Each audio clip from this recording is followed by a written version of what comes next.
I'm 100% convinced that we are living in a reverse flashpoint timeline right now. We live in a world where John Cena is a heel, The Rock is a heel, and Randy Orton is a face. If you told me 10 years ago this was how it was going to be in WWE, I would have laughed you out the room. But now we here, and I can't be happier about John Cena being a heel in the way he did it at Elimination Chamber. Minus Travis Scott, you suck. Travis Scott, you suck. Travis Scott, you suck. Actually, you got a couple good songs, but that's besides the point. Anyway, we're gonna be reacting to the 10 signs that John Cena was gonna turn heel prior to EC this past Saturday. Shout out WrestleMania for dropping this video. And before we get to the video and react, hit that like button and click that subscribe button, ring that bell. Let's get it. Number 10, his Instagram posts. John Cena is prone to posting random images and memes on his Instagram page. However, that has now changed since Cena turned heel, as all of Cena's posts have been a direct reference to the heel turn. Upon examining Cena's outlandish Instagram feed, it's evident that a lot of Cena's posts over the prior months have indicated that a darker version of the former WWE champion was indeed coming. AKA the real Cena that Bray Wyatt was talking about years ago. Just a matter of days before the RIP. chamber, Cena posted a photo of a black hat featuring his iconic slogan hung up on a weight. Now, this could have been implying that Cena was hanging up the old persona and he was about to debut a brand new villainous character. In February, Cena would also post an image of He-Man and Skeletor sharing a milkshake together, which just so happened to be the same day in which The Rock expressed his desire to obtain Cody Rhodes' soul. Complete opposites. On the day of the Interesting. chamber itself, Cena would post a photo of Biggie. While some fans theorized that this was Cena hinting that Biggie was cleared, it definitely indicated something else, with Biggie being in his New Day attire, Hold on, bro. The pose with the all pink Bootios was a good name for their cereal. That's all I'm gonna say. That's all I'm gonna say. which could have possibly implied that it was a new day for Cena, as a pro wrestler and a heel turn was on the horizon. But not only that, in January, Cena also posted an image of the fictional character Patrick Bateman from the American Psycho film. In the picture, he's peeling off his skin, possibly showing that he's peeling off the old persona. Number 9. That's an interesting take. I never would have guessed at that. I ain't gonna lie. I wasn't digging on his IG and finding stuff. That is interesting. That one's a very interesting Bad one. Blood. Now, The Rock's infamous appearance at Bad Blood 2024 left everyone baffled. The Rock would appear following the main event of the show and raise up 3 fingers. I remember seeing it and I didn't really think much of it. When I saw it, I thought maybe it was like a 1, 2, 3 pinfall type thing, but it makes a whole lot of sense For now. months, this had led to fans to question what on earth The Rock was even signaling. But upon closer inspection, it's entirely possible that he was delivering his own version of Cena's finger torn. This is further supported by the comments from the final boss himself, as this is what he had to say during the post-Elimination Chamber press conference. It meant something. I'm a long gamer. I like long gaming. I like creating with Paul Levesque and Brian Gerwitz and Myra Lassery, who's on my side of the team. I like creating with Paul and his team as well. We're long gamers. I thought Bad Blood, when we did a small subtle thing, there was a lot of criticism, like, oh, it didn't mean anything. It did. It's okay if you're not thinking about it now, but just trust me when I tell you, we're thinking about this stuff and long gaming this, and I love that. I ain't gonna lie, I ain't the biggest fan of the long game storytelling format that Triple H has. But I will say, when it has big moments, it usually does hit on those big moments. It's those mid card matches and mid card feuds. That's where all that stuff crumbles with the long form booking and storytelling and all that stuff. How is it possible that Cena's heel turn and allegiance to the final boss was first put together all the way back in October? Number 8. The Truck. But during the iconic outside brawl between The Rock and Cody Rhodes on the road to WrestleMania 40, WWE ensured that an image of the production truck featuring John Cena was in clear view. It impresses me how many little nuggets they put in there, hinting at John Cena turning heel going back to last year. Fans speculated at the time that this was done to plant the seeds for Cena's surprise appearance at WrestleMania 40, but what if it meant something more? What if this was directly telling the audience that the former face of WWE was going to be directly linked to the storyline, just not in the way fans thought? The other interesting theory about this particular segment and moment is that WWE also panned to Stone Cold's render on the truck. I've heard they supposed to have a third person in their Hollywood stable or whatever. I wouldn't be too mad if Stone Cold Steve Austin was that person. Do I think it really is? No. But if it was, hey, that'd be crazy as hell. You get 3 of the biggest names in WWE history in a heel stable. I mean, it's been done before, obviously. Austin was rumored for WrestleMania 40, and he was rumored to be in The Undertaker's spot during Rhodes vs. Roman Reigns. With Austin directly declaring that he's willing to be at WrestleMania 41 in Rhodes' corner, Could the Texas Rattlesnake be about to return to WWE television to confront his old nemesis, The Rock? Number 7. A traditional heel turn. Most heel turns fans can see coming a mile away, and whilst nobody could have ever predicted that Cena would turn heel in 2025, Cena's win-loss record since 2018 definitely indicated that a character change was coming. I did hear about that. The fact that he was losing so many singles matches in the last 5 years or something, and it was a shell of himself from Super Cena to you ain't winning shit. So yeah, it makes sense storyline wise. It makes a whole lot of sense. When a wrestler turns heel, it's not uncommon for them as a babyface to go on a losing streak. That wrestler will then get increasingly frustrated and they'll snap, either on their opponent or on the fans. Then you have Drew McIntyre, who's already a heel, a great heel, who stays getting screwed over. But I Cena digress. has declared on television that his win-loss record is abysmal, and it's only fitting that Cena decides to go to desperate measures in an attempt to reach his goals.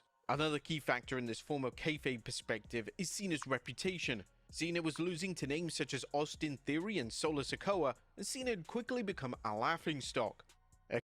It is crazy to think that John Cena lost to Austin Theory, of all people. When you see him now, he is a jobber at best. He is on WWE main event, not main event of SmackDown, not main event of Raw. WWE main event, the pre-show taping, and at best a segment on Raw. That's wild to say he one of the people that beat John It Cena. could easily be explained that The Rock informed Cena that things need to change, and the only way to save his career was to turn to the dark side for the first time since 2003. Number 6. Political power. Now, it was expected that Cena would win the 2025 Royal Rumble, so when Cena lost the match and was eliminated by Jey Uso, fans were stunned. Following the match, Cena would appear on the post-show press conference, and Cena's mood was interesting to say the very least. This wasn't the bubbly, happy-go-lucky version of Cena, this was a serious, borderline irritated version of the WWE legend. Cena would sit down and declare the last time a main evented a WrestleMania was in 2013. That's a long time ago. Damn. The reason that hasn't been at the forefront in my mind, I've been a gimmick. I've been the first match. I've been in the middle. I've shared beers with the fans. My truth, my perspective, is I've always done what's best for business. But Cena's tone and language took a major shift, as he would then use his political sway to insert himself into the 2025 Elimination Chamber. Tonight, standing in the ring, I wanted this experience to be a tour of goodwill. I've openly admitted that I don't know how much I have left in the tank, and I just wanted to do something that would be nice for all of us to get together and have a good time. Unfortunately tonight, it's dawned on me that's not best for business. What is best for business is I main event WrestleMania. I mean to pause it there. But that is best for business line. I mentioned it on my YouTube short. When I first heard it, I didn't really think too much of it like right after Royal Rumble had ended. But when I saw it before the Elimination Chamber and they replayed that, I was like, damn, that sounds like something The Rock would say. But I didn't think he was going, go full heel. But here we are. What is best for business is that I confidently say that I'm going to win a 17th championship. I'm announcing tonight that I will compete in the Elimination Chamber. Now, a babyface outright declaring that it's in the best interest of the company for them to main event is a very interesting move, and the fact that Cena was allowed to simply declare for the match definitely implies that someone higher up in WWE, that being the final boss, authorized this move. But on the topic of The Rock using his sway to book Cena in prominent positions, there is perhaps more to this than initially meets the eye. The Cody Rhodes and Rock segment was positioned in the main event of the Chamber show, which led to a lot of questions from fans. That is a good point. I didn't look at the match card in order prior to Elimination Chamber. I knew Cody and The Rock had to have their little segment and stuff. I was under the impression this would have been maybe before the men's Elimination Chamber match and not at the very end of the night. But it does make sense considering we're talking about the baby face of the company and The Rock. And in this case, John Cena, the winner. And the fact that John Cena was hanging around in the ring that long, and that should have been a red flag in itself. It's like John Cena being the hype man, and he's still there after Cody turned down The Rock, tell him to go fuck himself. Yeah, something was finna happen. However, when it surfaced that Cena was turning on Rhodes and siding with The Rock, it made all the sense in the world. From a kayfabe perspective, The Rock is manipulating the format of the show, and it's possible that this has been occurring for a long time. Number 5. The Royal Rumble. When Jey Uso shockingly eliminated John Cena to win the Royal Rumble, Cena had a rather compelling reaction. Now, if this was a 2010 version of Cena, he would immediately go into the ring and celebrate with Jey like he won the match alongside him. But that isn't what happened. Yeah. Cena stood on the outside in total disbelief. He would then rush into the ring with anger, pull Jay up, and it looked like for 1 second that Cena was going to turn heel in this exact moment. Cena would then embrace Jay, but it's possible that Cena had to remind himself that Jay wasn't the issue, and his long game was to side with The Rock and defeat Cody Rhodes. That makes for fascinating Interesting. viewing upon rewatching it, and hopefully Cena or The Rock offers some guidance on how long the specific heel turn was planned for. Number 4, Cena takes full advantage. Now, the final two of the men's Elimination Chamber were John Cena and CM Punk. And just like it looked like Punk was going to be victorious, Seth Rollins would cost Punk the match with a brutal stomp. I still can't stop laughing at Seth Rollins yelling "die" to CM Punk as he's getting choked out. Cena oversaw these shenanigans, and Cena didn't remotely hesitate from taking full advantage and locking in the STF on Punk. Fans noticed this during the chamber itself last weekend, as it was completely out of character for Cena, and now we know that Cena was doing whatever it took to win, and it didn't even matter how he won the match. A tainted win was still a win. Cena over the past 15 years or so has been extensively criticized for his version of the STF. Cena fails to lock it in fully, and it often looks like an utter joke of a finishing move. Exactly. That is a true fact. Every time I used to see the STF, I'm like, this nigga ain't really getting choked out. This one, he was a little bit more forceful with it. He put a little bit of elbow in there. You know what I'm However, saying? when Cena locked in the STF on Punk, it was almost as if Cena was choking Punk for real. It was tense and had a lot of genuine hatred behind it. If you're even listening clearly, you can hear John Cena saying, "I'm sorry, I'm sorry." Him saying Mm-hmm. sorry wasn't exactly the most heelish move, but it definitely played on John's conscience when he was taking full advantage. But the force was Cena definitely signaling to the audience that he wasn't playing around. This was a key indicator that the darker version of Cena was finally here in WWE. Even when Cena made his entrance at the Elimination Chamber event, you could see the seriousness in tone and the instant face switch in his entrance. Cena definitely knew shit was about to go down. Oh man, I love these British YouTubers. But yeah, he usually be super smiley and all that stuff. Do the little salute run, do his little thing. Like he mentioned earlier with the press conference after the Royal Rumble. Cena was a little bit more serious about it. He sounded like a Super Bowl losing head coach or some Number shit. 3, the PLE poster. Now, upon The Rock being officially announced for Elimination Chamber, WWE would quickly amend their official poster for the event. But the new poster would feature The Rock, John Cena, and Travis Scott. All three of these Mm. names were involved in the heel turn angle, and all three were responsible for the brutal beat Actually, real quick, I get that Travis Scott's Fiend song is the theme song for WrestleMania, but damn it, you don't need to put Travis Scott every single place. We don't need Travis Scott coming out with Jey Uso. We don't need Travis Scott coming out with The Rock. And we damn sure don't need him in a fucking wrestling ring anymore. At most, have him have a concert to play the little song, and that's it. But him in the ring, no. He actually ended up hurting Cody Rhodes with that slap or whatever, messed up his eardrum. Anyway. beatdown of Cody Rhodes. This was WWE's way of hinting to the audience as to what was coming, and knowing what we now know about WWE and Triple H, this must have been deliberate. Nothing in modern day WWE is done for the sake of it, and this type of foreshadowing is one of the reasons as to why fans are so invested in the current product. Number 2, an industry changing PLE. Now, on the weekend of Elimination Chamber, Triple H boldly tweeted out that Elimination Chamber would be an industry-changing event for WWE. Now, when the game first tweeted this out on X, he received some backlash, as WWE are the kings of hyperbole, but this was such a bold claim that WWE had to follow up with something meaningful.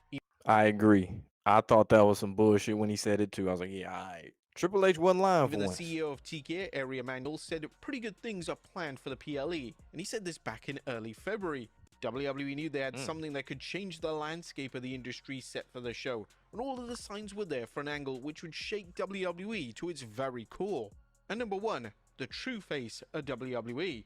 John Cena was heavily involved in the Cody Rhodes vs Roman Reigns WrestleMania 40 main event, and after Rhodes won, Cena was a key player in Rhodes' WWE title celebrations. I forgot Cena was in the background. I know he ended up showing up in the match through that sequence with Taker, The Rock, Cena, and all that. I don't remember him being in the ring with Cody. I remember Randy, Triple H. Obviously, you see Sami Zayn and Kevin Owens over there. I do not remember John Cena being in the ring with him. I might need to go back and rewatch that part. But there were various shots of Cena eyeing up the WWE title, perhaps looking at a title that he, at one point in time, was looking unlikely to ever win. Knowing John Cena's track record, we sure he was looking at the title?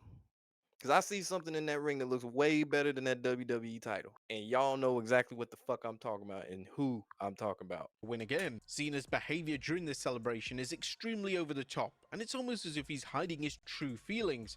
Whilst there's been no confirmation on Cena's heel turn being planned that far in advance, if WWE wants to make this canon, there are a ton of shots at their disposal to spin this narrative. From Cena's perspective, he was the face of WWE for 2 decades, and WWE can never find another face of the company to replace him. However, that all changed with Rhodes. Rhodes is a face of WWE, and he's embedded in that position. Rhodes is overseeing record attendance numbers, record sponsorship deals, and the reception to the product speaks volumes. Cena's babyface character could have seen all this, and it could have made him snap. Cena has officially been replaced in WWE, and he just can't stand it. How does the supposed hero react? He signs a deal with the devil himself, and shows the world that there's no WWE without him.